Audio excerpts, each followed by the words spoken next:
Are we well? Yes? Good, good. Now, do we have the questions at the ready? Junior cruisers, have you got the questions at the ready for the captain? That's it. No? Think of a question. Come on, that's it. All right? Because it is a very, very, of course, special event right here as we welcome our senior officers, a few of our senior officers join our wonderful captain to answer some great questions that you have. All right? All right, so remember, it will go quick. If there's no questions, it'll be very, very quick. So make sure you think out some good questions out there. But I do need to introduce these people to you, of course. So first of all, as you're representing the hotel department, okay, he's in fact our food and beverage manager. Please give it up for Wolfgang right there. There we are, there's Wolfgang. Hello, Wolfgang. There we go. Yeah, there's a little seat for you, Wolfgang. There we go. All right. You've got to be gentle with Wolfgang. It's his first time. All right, there we are. All right. Yeah, right. Next up, on the other side, right here, in fact, a gentleman that you don't see so much because he is hard at work making sure that the ship is ship shape. That's right, ladies and gentlemen, getting us from port to port, obviously in charge of the engine control room, engine room, is none other than our chief engineer. Flag, right, ladies and gentlemen, our chief engineer right here. Absolutely amazing. Thank you very much. And of course, we have one seat available. And well, it wouldn't be a captain's corner without the master of the vessel himself, ladies and gentlemen. So without further ado, please put your hands together for the wonderful Captain Shell!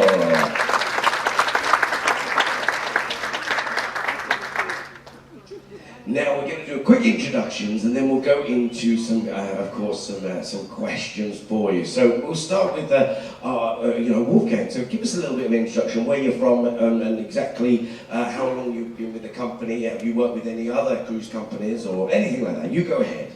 Yeah, good morning, ladies and gentlemen.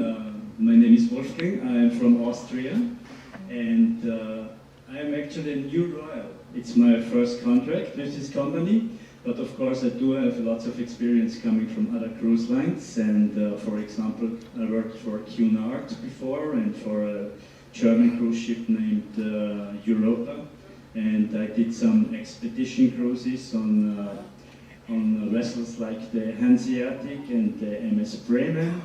And I did a management training, of course, with a cruise line whose name I don't want to talk or I don't want to mention here on the ship, but it's called the Fun Ship.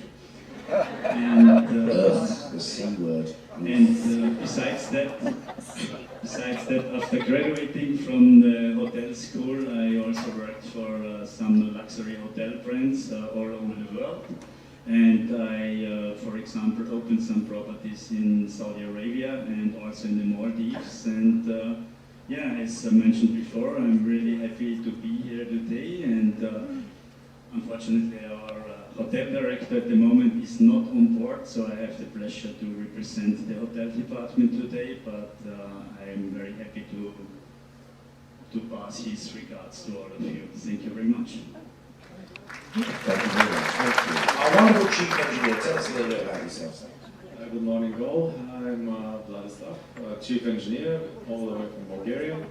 I've been at sea for more than 20 years now, and in the Royal Caribbean since 2005. I've been mostly on Radiance class ships, and now I have the pleasure to be the chief engineer on beautiful Serenade of the Seas. Hope you had a wonderful cruise so far, and I'll be happy to answer any of the questions you have. Thank you, Chief. Thank you, Chief. And of course, our wonderful captain, sir. Tell us a little bit about yourself. Good morning, everyone. My name is Kjell and I'm from Norway. I've been at sea for nearly 52 years. I've been in the Royal Caribbean since 1st of May 92. So any questions you have in regards to general operation of the ship and nautical things, I'll be more than happy to answer. Thank you. Thank you very much, Martin. Thank you. Now, very, very simple. Just pop your hand in the air. We'll come to you all straight away. Look at that. There we are. Pop your hand in the air, and then I'll just repeat the question. So there we are. So several months ago, I asked a question in this group, and a woman said, how many eggs do you use a day? Because they go in the rolls and the cookies and of course you have fried eggs. And Janie said, 2,300 eggs a day we go through. Now, my question is, now that the ship is full, is it like 3,000 a day? And do they come from the same hen? There you go. There we go. So how many eggs are we, so this cruise, Wolfgang, how many eggs have we used this cruise maybe? Actually, we have 3 hens on board. Three hens? 3 hens now. Actually, for one cruise, I can tell you, which is 7 days at the moment, we are using 22,000 eggs. 22,000 per one cruise. Yeah. Wow, that's amazing. Right, I've got another question. The lovely lady right at the back on the starboard side. 2 questions. Oh, well, there we are, really spoiling us. So the first one is for Vad. You said you were the systems engineer. What exactly does that involve? And the other one is for the captain. I believe you said your name was. And this one is pretty much, do all captains really go down with the ship?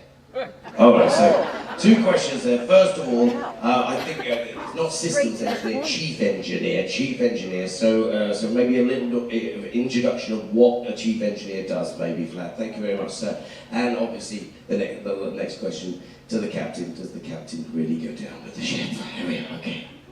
Who's going to take first? Yeah, as a chief engineer, I can present myself as a cruise director and activities manager, daily activities manager of the technical team. So we are distributing the job in between the hotel maintenance, the engine team maintenance, electrical, HVAC, and air conditioning. All these departments are responsible to me for the maintenance and all the issues what we have, etc. On a daily basis we are dealing with that, and they are ending up at my desk, so to say.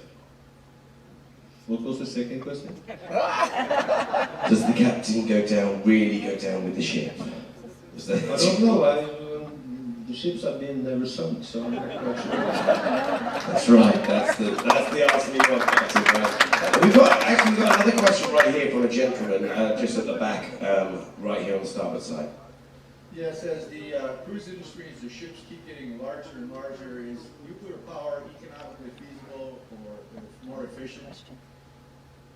So is nuclear power more feasible as the ships get larger? I think we are still in some kind of trial on this one, and we are not going to see it maybe in the next 5 to 10 years.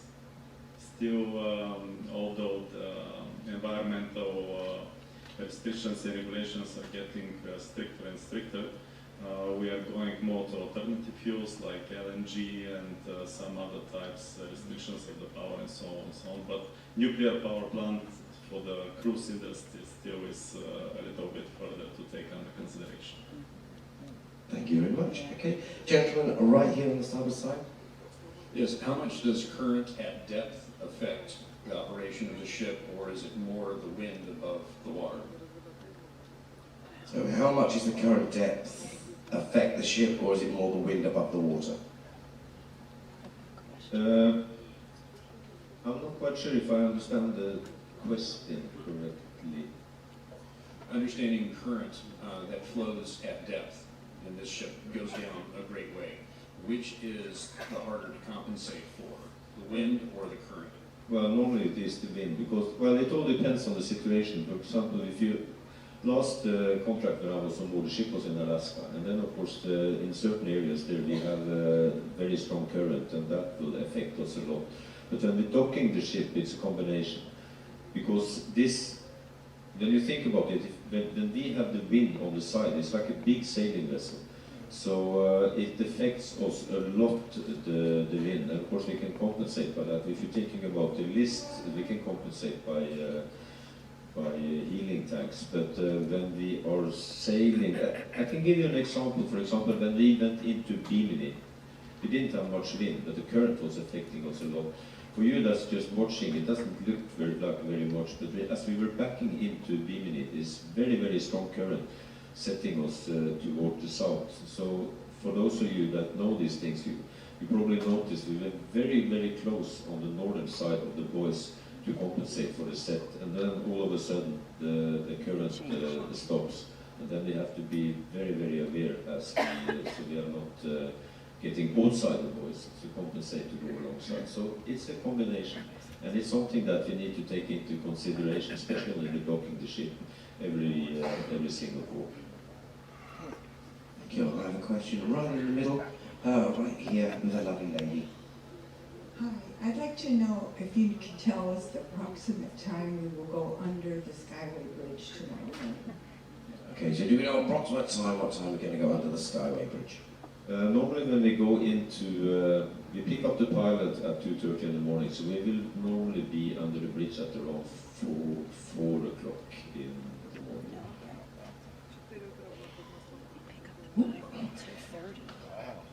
No on that side? I'll keep going.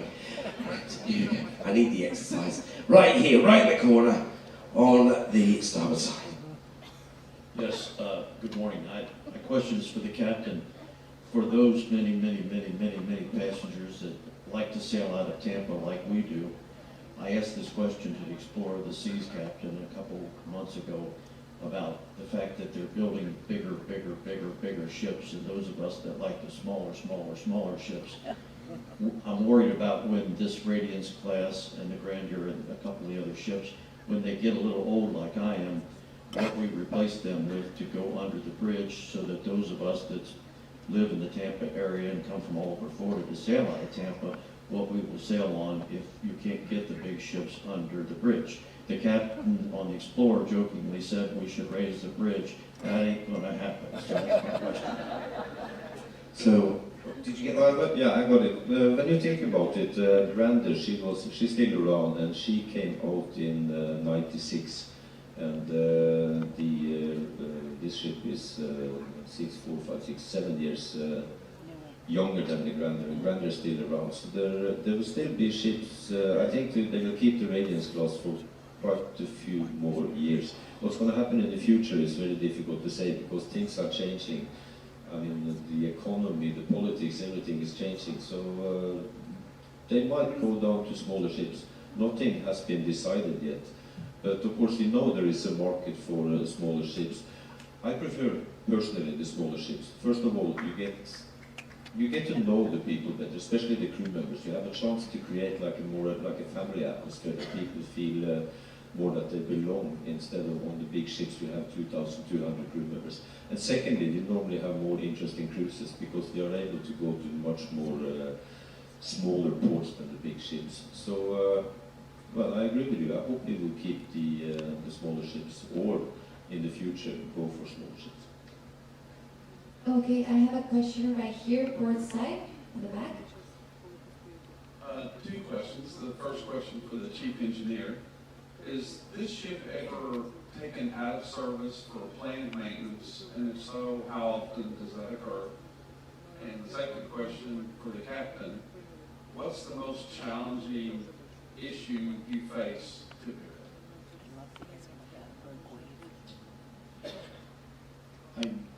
We are doing plant maintenance on a daily basis. So I guess you're referring to dry docks and wet docks, where we do more extensive service, mostly on the underwater part, which is including overhaul boat valves, painting of the bottom of the ship, stabilizers, bow thrusters, azimuths, and all these things. Usually we do this every 5 years, but since now the ship is getting over 20 years old, so next dry dock schedule will be every 2.5 years.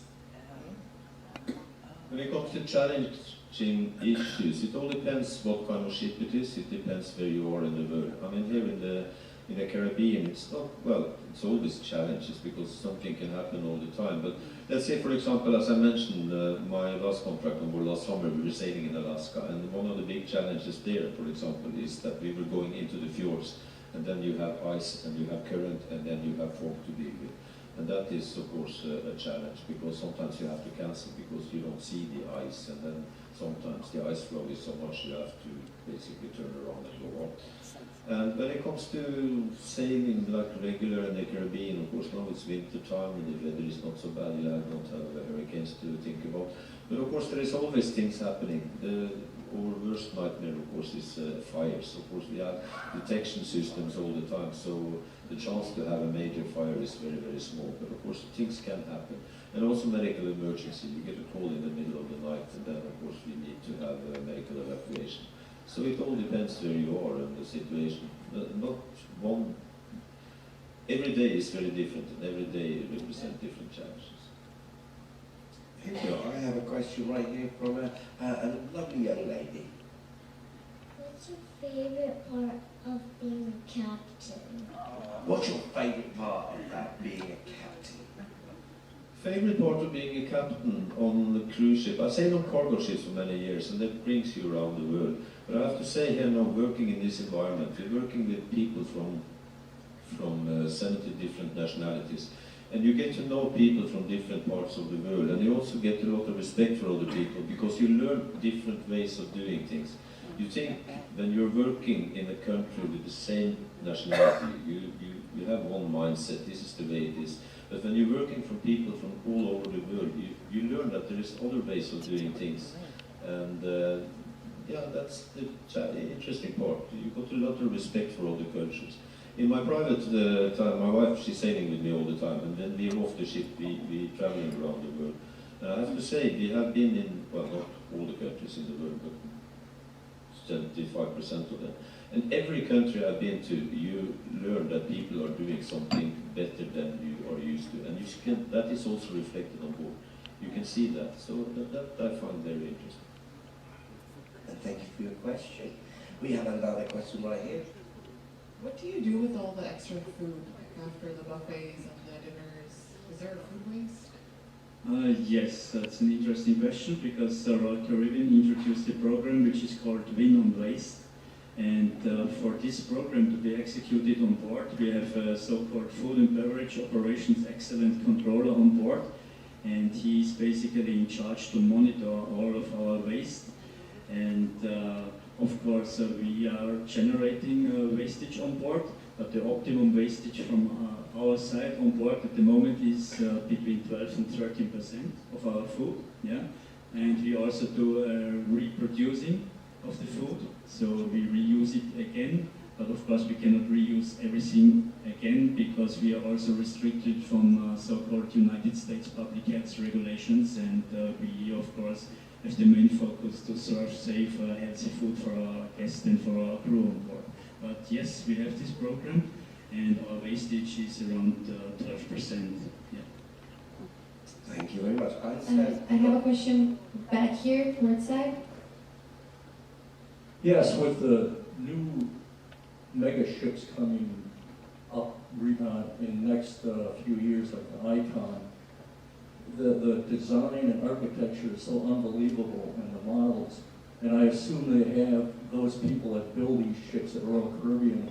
But with you gentlemen that travel the world and have the experience sailing these ships, I was just wondering, do you have any input in any of the designs or the models of these ships coming forward? Well, you have a sort of input, because I was on new building. I was there for 6 years for the Grandeur Enchantment and the first Voyager class ships. And then you are there from the beginning. When it comes to the construction of the ship itself, but as we go along, you are part of it, so you can kind of modify it, say, hey, this is not going to work, and we need to modify this. But the major layout of the ship is actually from our architect's shoreside. But of course, we have people from the marine operation also involved in the construction, but these are people with many years experience when it comes to construction of the ship. But the practical part, for example, when it comes to on the technical side, yes, we have quite a bit. To say. Okay, I have a question down here from the gentleman. Do you ever experience pirates? Any pirates? Do you ever experience pirates? Pirates, yes, I have, but not on cruise ships. When I was sailing on cargo ships on the West Africa, we were a couple of times taken by pirates. But on cargo ships, it's quite different. First of all, we were at anchor, so it's very easy for them to come on board. And secondly, very few people on cargo ships, 18, 20 people. When it comes to cruise ships, in areas where you can experience the pirate, like in the Gulf of Aden when you're going towards the Suez Canal when you come from Asia, or in the Malacca Straits, Yes, there are pirates, but it is basically impossible for them to enter the ship. Because cargo ships, they can just throw some ropes up with some hooks and they can enter it. When we are sailing, we are high speed and all the shell gates are closed. And we have a lot of people watching what's going on. And when we go to sensitive areas, like for example the Gulf of Aden, we have extra people on board just to make sure that nothing is going to happen. I also have another question for the lovely lady right here. Hi, I was wondering if service animals are allowed, and if so, where do they go to the bathroom? So are service animals allowed, and if so, where do they go to the bathroom? Yes, we have from time to time, we have service animals on board, and we have some boxes on the promenade deck where they do their business. Okay, I have a question back here, Sour side. When it comes to fire protection, do you have dedicated crew members to handle that, or do they cross-train? And from what department? Yes, they are. They are cross-trained, and they need to do not only cross-train on board, but they need to go through extensive training shoreside when it comes to firefighting. So yes, we have highly qualified people on board that will take care of any emergencies. And not only that, but we have regular drills, regular training. We have weekly drills when it comes to all kinds of scenarios, not only when it comes to fire, but also people like man overboard, medical emergency, and so forth and so forth. So yes, we have specially trained crew members. I have a question from a lady. Is all the food and beverage that we're going to use for the whole cruise on board when we set sail, or do you restock it someplace? So is all the food and beverage or stocked when we set sail, or do we restock as we go along? Everything basically is coming in Tampa on turnaround day, but of course we are running out sometimes of some items, and we try to purchase them in between in the ports. Yeah, but for example, one of the last voyages we were running out of potatoes, and we tried to purchase 800 pounds of potatoes in another port. And basically, we have an inventory manager on board and a provision master, and they are very much calculating all our usages, and according that we are buying the food, and we have very rarely we have shortfalls of any loading. So you can be assured we have some food left for until we reach Tampa tomorrow. All right. I have another question right here. Do you ever have disagreements with the pilots, and if so, who has the final say? So do you ever have disagreements with the pilots? That is very rarely that you have disagreement with the pilot. Talking about pilot in general, when we are, for example, in the States, Canada, Europe, Australia, and the pilot, they will take the comm of the vessel, which means that they give the helmsman the order. He said what speed he wants, and which is very good, because these are people that they know the area, they have contact with traffic control, and they have been trained many years, so they know that specific area. Normally what's going to happen then, when we're getting close to the dock, we will take over and we will be docking the ship. And it's very, very rarely that you have any conflict with the pilot. It can happen, and then of course the captain has always the navigation at command, so the captain can always override what the pilot is doing, which is normally a very stupid thing to do unless you see something is very, very wrong, but I have rarely experienced that. Other ports, for example, in the Caribbean, like in Coco Cay, for example, we don't take any pilot, we do everything ourselves. And in other places, like for example, as an example, in Southern Caribbean, the pilot comes on board, they don't do anything, they just give us advice, okay, this is the current, this is what you're gonna expect, and you're going to go alongside so and so. They have contact with the linesman and with the radio. So, and of course they know the port very well, so it will be very unwise to try to override what the pilot is doing unless you see something is very wrong. So very, very rarely do we have any conflicts with the pilot. The only place that the pilot actually have navigational command is in the Panama Canal. But of course there is a close cooperation. I know the ship and we know our ship, but the pilot don't. So there is a discussion back and forth. But if there is any kind of decision that needs to be made, the pilot in the Panama Canal, they have all say. I have a question all the way back here, starboard side. Yes. Questions for the chief engineer, please. Please describe the characteristics of the propulsion system, and if the ship has a bow thruster, describe that as well. We have two azipods. They are ABB made, Finnish company, and they are 20 mega each. So we have 40 megawatts disposable power. When it comes to they also can turn 360 degrees, which is providing us with very good vectoring of the thrust, and which is giving this ship very good maneuverability. Then when it comes to the bow thrusters, we have 3 bow thrusters on the bow part of the front part of the ship, and they are also helping with the side thrusting and maneuverability of the ship. Okay, I have a question right down here. Good morning, Captain. So, first question I have is, like, when you sail in the night or you sail in Alaska where we have glaciers, how do you see or how do you navigate in night that there is some object in between our paths?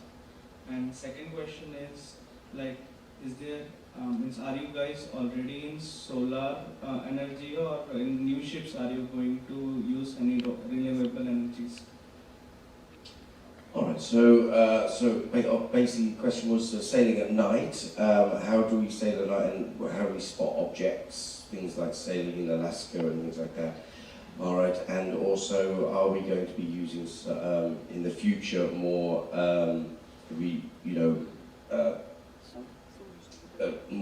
more environmentally friendly energy? Excuse me, I couldn't get the words. There we go. In the night, we have radars, and that's how we can see other objects. And also in the, as you say, sailing in Alaska. The only thing sailing in Alaska, talking about that, of course we will see other ships, we will see other objects that's floating. The only challenge out there is somewhere, if it's dark, is the ice. Because we can see big ice on the radar. But as most of you probably know, it's only just a small percentage of the ice that's above the water. Most of it is under the water, and we don't have sonar. So that's why we have to be extra careful when we are navigating in the area where there are ice. But during fog and in the night time, yes, we have very good radars, so we can see exactly what's happening.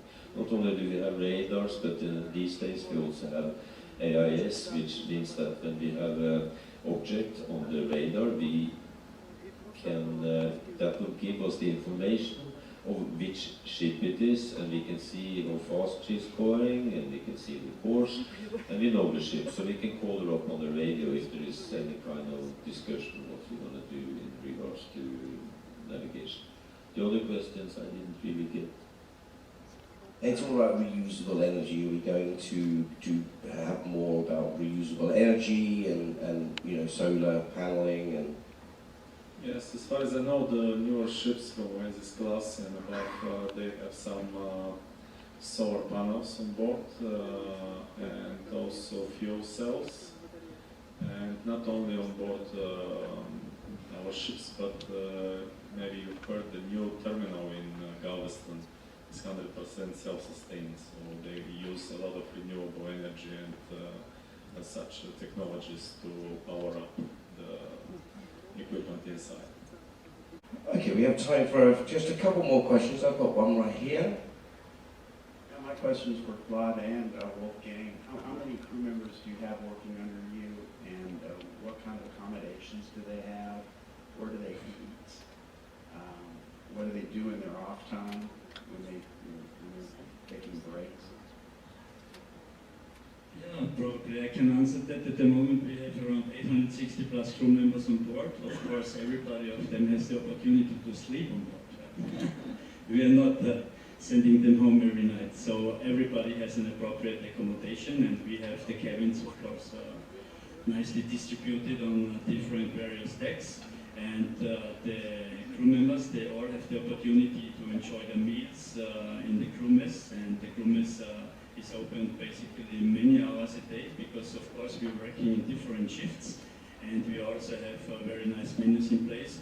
And you see, of course, the demography of our colleagues, because they're coming from all over the world, so we have to satisfy all different tastes if it comes to food also. And we have like international lines in the crew mess, we have like an Asian line, we have an Indian food line. So it's of course everything here what the colleagues need to have. And of course we are working according international standards, maritime laws, and we have like a system in place which exactly is monitoring the working time of our colleagues, so everybody has enough sufficient spare time doing so at their leisure. And we also have some sports activities in place, and our human resources department is organizing many events and activities like, for example, table tennis tournaments, soccer tournaments. In the evening we offer also wine and cheese events for our crew. So everything is very well organized, and I can say what I've seen from other cruise lines compared to other cruise lines. Royal Caribbean is one of the top companies when it comes to taking care of their employees. Okay, I know I can only take 2 more questions. So, so right here, this lovely lady. Morning all. Just wondering, obviously the captain's alluded already that he's possibly visited 75% of the world.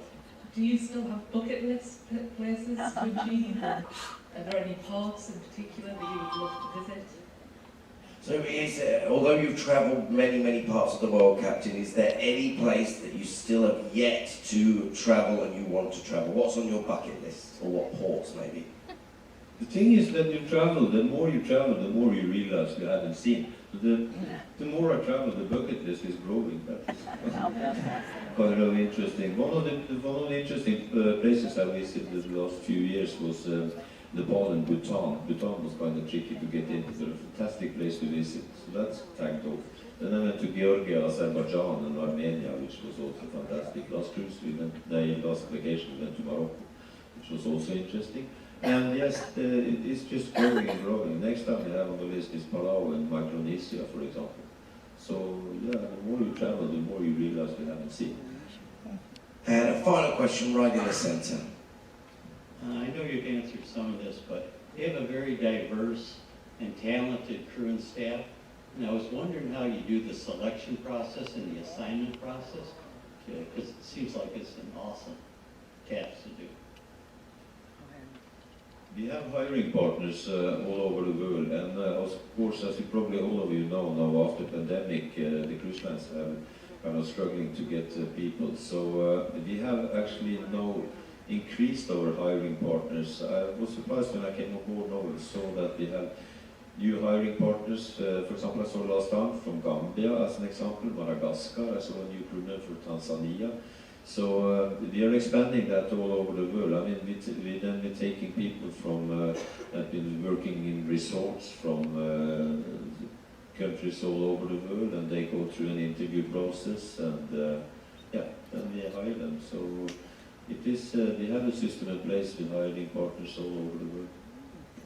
Well, ladies and gentlemen, thank you so much for your questions. Absolutely amazing. And thank you very much to, of course, our Chief Engineer, ladies and gentlemen. Give it up for our Chief Engineer. Yeah, thank you very much. Of course, our Food and Beverage Director. Thank you very much for that. And, of course, she wouldn't be the best one that she is without our wonderful captain, ladies and gentlemen. Give it up for the master of the vessel. 1 year.